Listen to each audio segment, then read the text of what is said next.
Hello everyone, welcome to Traveling Through Pages. Every page of a book teaches us something new. Similarly, we can learn a lot from conversing with the person. Most of the knowledge we gain from them would aid us in life. And in this show, we will develop a better reading habit and learn how to study well from interviews with inspiring and avid readers. I'm on a journey to unfold fascinating pages and acquire knowledge from them. Come along with me on this journey. This is me, Aratna Umesh, accompanying you today. So, today we have a very special guest. Her name is Mithra. So, hi Mithra, how are you? I'm doing fine. How about you, Aradhana? I'm doing great. Okay, so let's start. Tell us more about yourself. I've heard so much about you. So why not you? You tell them what you have done. Well, yes. Firstly, thank you so much for me to be able to be a part of this show. The cause for which you're working is truly amazing. And yeah, about me, I'm a 10th grader who is studying at Sriniketan Patasala, Manivakam. I am a passionate climate activist. I'm 15 years old and I have three movements. The first one is the My Foundation. It's actually a youth-led a movement, community movement, where we aim to drive the youth towards the right distraction by unlocking youth opportunities. It's a space where young people come together, join hands for a change. So, under the My Foundation, we have two work programs that are currently working. The first one being N2, Nurture the Nature. It's a youth-led climate movement where we try to debate, discuss, and innovate solutions to solve the climate crisis. That's something so significant and important in the world today, climate change. So as the future generation, I think it's our responsibility to join hands and work for a change. So another opportunity where we have is the Catalyst Academy. It's basically a social enterprise where students can equip themselves with the necessary 21st century skills, which includes problem solving, critical thinking, and the like. So, using these skills, how we can bring a change in the society and environment around us is the main focus. So, overall, the platform not just helps you develop your skills, but also you can contribute something towards the nature, towards the environment and society around us. And apart from that, I'm also a passionate writer. I've written more than 15 articles in Times of India, and my articles have also been featured in IATEFL's Futurity magazine, which is one of the prestigious international association of English teachers. And I'm also a British Council awardee. I presented a 5-minute climate film for the British Council School Climate Action Video Making Competition. It was an international event, and luckily, mine was selected one among the top 10 across the globe. And Wow. it was the only yeah, thank you. It was the only video representing India, and it was screened at the UN COP26 and COI 16 Youth Conference. And I'm also an MUNer. I have participated in several Model United Nations. I have close links with MUNs. I like debating, diplomacy, and all of that. I'm also, interested in STEM, and that is science, technology, engineering, and mathematics. And I'm, trying to link out ways between STEM and climate action, like how it can be used to solve the climate crisis. So I know, like recently, I met the governor of Tamil Nadu twice. I got an opportunity, and it was just an amazing learning experience.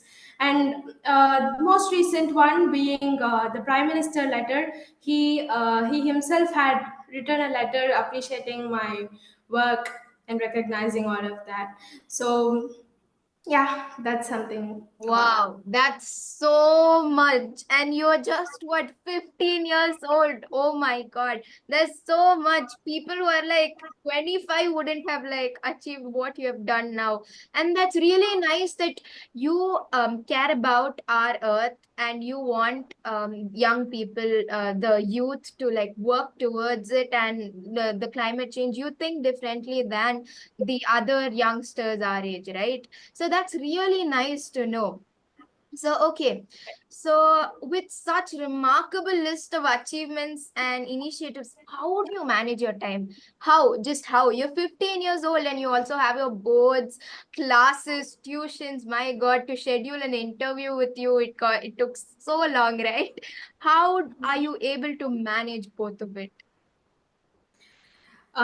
Yes, so that's something even my friends ask to me. So what I think is like I try to prioritize things. So some if exams are coming, I try to prioritize exams before my other activities. And during other important times and during my free times and during times when I find time, I concentrate more on my organization and all.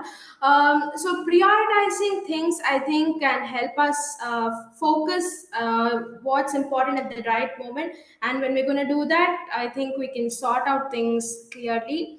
And yes, so at that moment, like when you're doing a task, it's important that you do it with full focus and concentration, so that you do it with full efficiency, right? Even if you're going Yeah. to do it for a small amount of time, it's going to be efficient. So for me, it's not the amount of time matters, but the productivity and quality that I put into the work. That has helped me so far manage both academics and my extras. And also, like speaking of which, this is a common myth: we can't be good at academics if you're going to involved in all these extra activities, the passionate things that we are about. But I think it's actually a myth and nothing more than that, because like not just me but many other change makers also, they're able to balance both of them.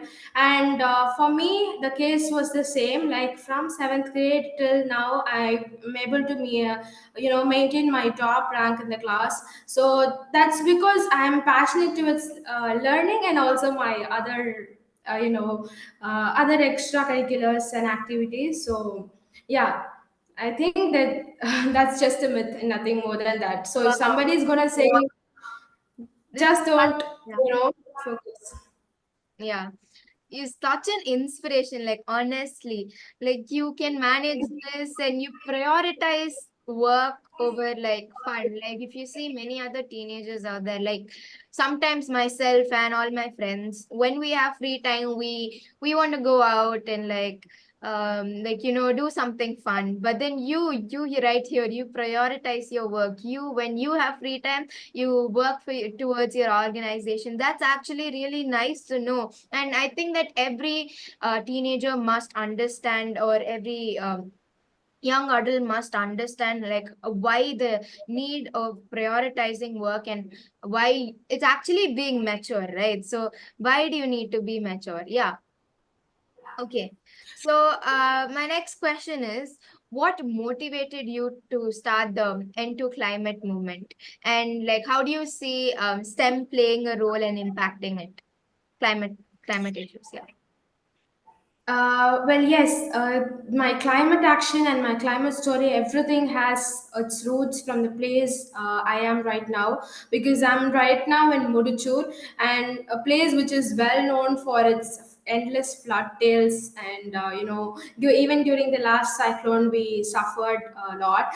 So it was just one such heavy flood that actually, like, I was able to see the devastating impact it had on everyday lives of people.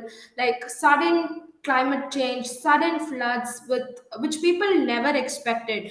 Climate change was just a concept which was thought about something like it's going to come in the future, but it is happening in everyday lives. So that realization made me like, okay, I'm not going to sit back and watch what's happening, but something, even if it's a tiny action, like I am going to work for it. So that was a force which like inspired me to start my climate action. And it was just during that point, coincidentally, I participated in this British Council competition as well. That I was open to a whole world of opportunities. And I thought this is something which is not talked about so often, but it needs immediate attention. And there is something we as young people should definitely do about it, because it's the next 20 years, the next 30 years that we are going to live in this, we're going to see the consequences. So it's we, the youngsters, who should really care and take action. So these were the series of events that actually like inspired me to act. And basically, yes, since I was able to see the effects in my very eyes, I was deeply moved, and that shaped the movement. Wow, that's a very inspiring story. You saw your environment and your neighborhood getting affected by climate change, and you wanted to take a step. You didn't want like to sit back and watch another person take the step. You want to be that person who's taking the step. That's really nice to know. That's actually really great. Okay. So I've also heard a little bit about your innovations in like water management systems, if I'm not wrong. So could you share more about like what you've done for these innovations and like how has it impacted the environmental conservation? Well, yes, thank you for pointing out this, because this is something I started during my sixth grade, during a science expo.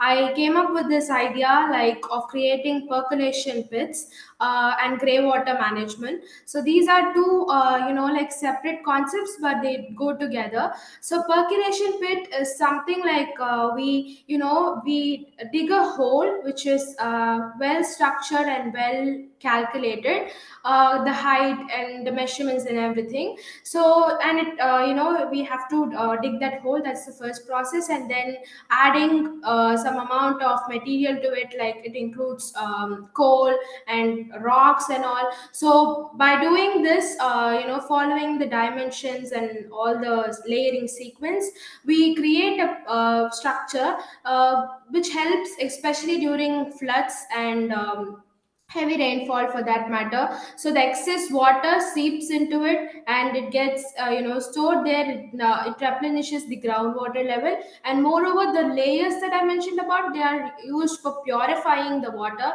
So in that way, like we are able to replenish the groundwater table. And also it's a two win-win situation. We are also able to like purify it. And the gray water management system, it is again like a system, a conceptual manner in which we can sustainably use and recycle the gray water that is generated in our homes. So these two concepts I presented at the SRM College of Engineering, Katangalatur, and also St. Joseph College of Engineering. So, and I was also appreciated and awarded at these colleges for the innovations. And moreover, not just living there, I told about this to my father, and he has implemented it around our houses. And we have also started in the neighborhood, in the streets, almost 50 to 60%. We have percolation pits in front of all our houses, and we're constantly working towards establishing it as a more broad based idea. Wow, that's actually a really great idea that we all must implement it. And I'm hoping that you would start implementing all over like Tamil Nadu at least. Yeah. Okay. As you said, writing a letter to the Honorable Prime Minister of India is for the soil campaign, right? Is such a significant step. So have you received any like response, and like how do you plan to engage with like the policymakers to drive the environmental change?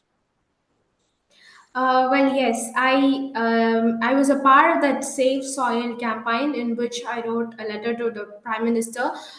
So my letter mainly focused on the real life challenges that are faced, as an impact of climate change. What are the real life effects that we are facing, and with special focus and emphasis on soil conservation. So that letter was a huge, like, a point for me to realize that okay, there's something we need to focus especially on soil as well. So that was a point for me to realize the significance of it, and moreover, like, that gave me an experience about how I should go about addressing to policymakers. And like, I think the change should start from us. If we are going to be concerned and start working for the nature, and for whatever cause for that matter that we are working, I think when we start whatever we want to see in this world, if we're going to be that change, people will start joining hands, and that will slowly lead us.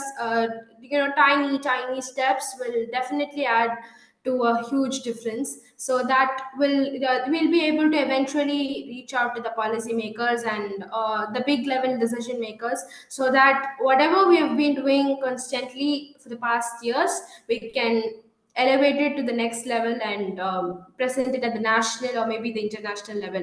So even the letter, the Prime Minister letter that I was talking about, I never expected in even in my dream that I would get a letter from the Prime Minister. So it's something I always believe, that if you put your soul and heart, and if you're going to work tirelessly for something with full passion and energy, I think nothing can stop you, and whatever has to come will definitely come one day. So, with that hope and without expecting anything, I wish youngsters and the youth of the nation work, and that we'll definitely be able to upscale it to the larger level. Yes, that's really true. I think this message everyone needs to know. If you put your soul and heart for something, and when you're passionate about something, it will directly come to you. That I think for nowadays, for these youngsters, they need to know that this message is there and they need to implement it. Okay.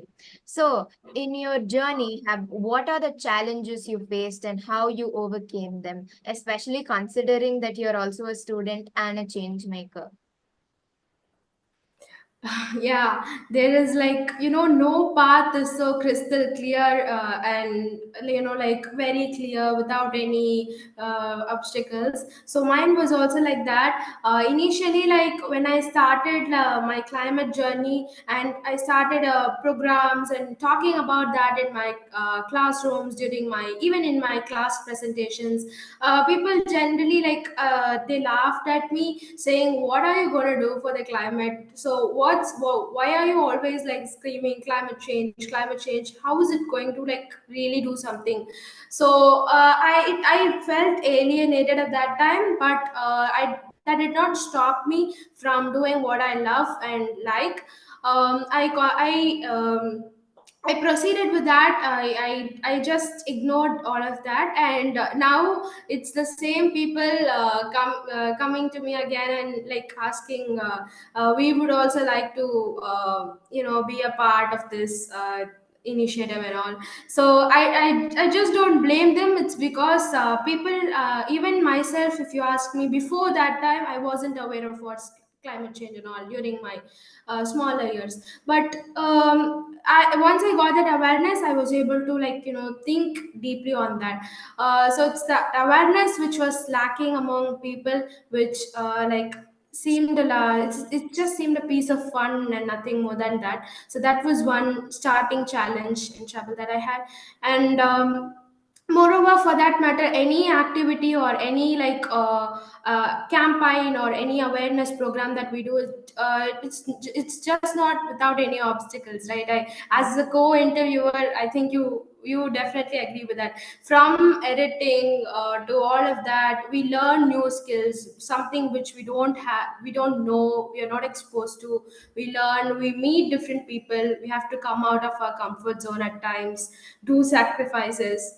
So it's all a part, but we just need to trust that it's all a part of the process, and the end result is going to be amazing. Yeah. So yeah, but one thing is, we must never lose hope at any point, and just keep marching forward, because that might seem a little tough, but it's the toughest parts that leads to the greatest destinies, right? Yeah. So that's how.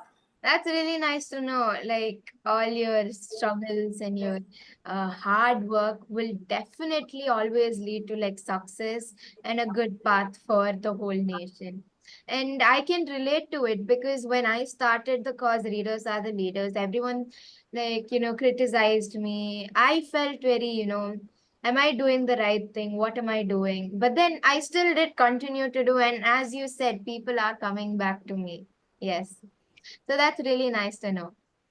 Okay, so with over 15 articles published in Times of India, like how do you choose your topics you write about, and what message do you like convey to your readers? Is it about climate change or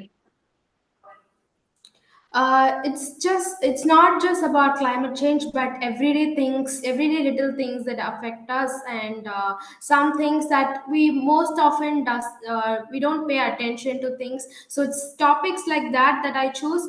And moreover, my articles are like, I try to keep it as realistic as possible, sharing my real life experiences, and adding notes from obviously from the books and references I have read.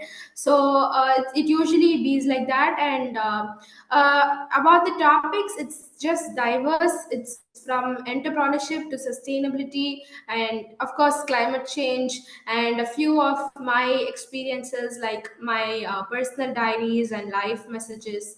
So it's just a combination of all of them. But I make sure that the readers take away something, a little something from each of my articles. A little, I mean, it could be a student's a tip for the students for examinations and all, or it could be a little, spark to boost their ideas about sustainability. So it just be like that, but I make sure the readers take away something from my are articles. you still continuing to write, or you have stopped because of your 10th? No, I do continue to write articles. Like That's really the number would have reduced, if you take it over a year, because of the boards. I'm focusing towards the boards, but I definitely like keep writing, and even in my school magazines, I am a part of the team. So in that way, I contribute to writing, because writing is something. I feel so relaxed and light when I write.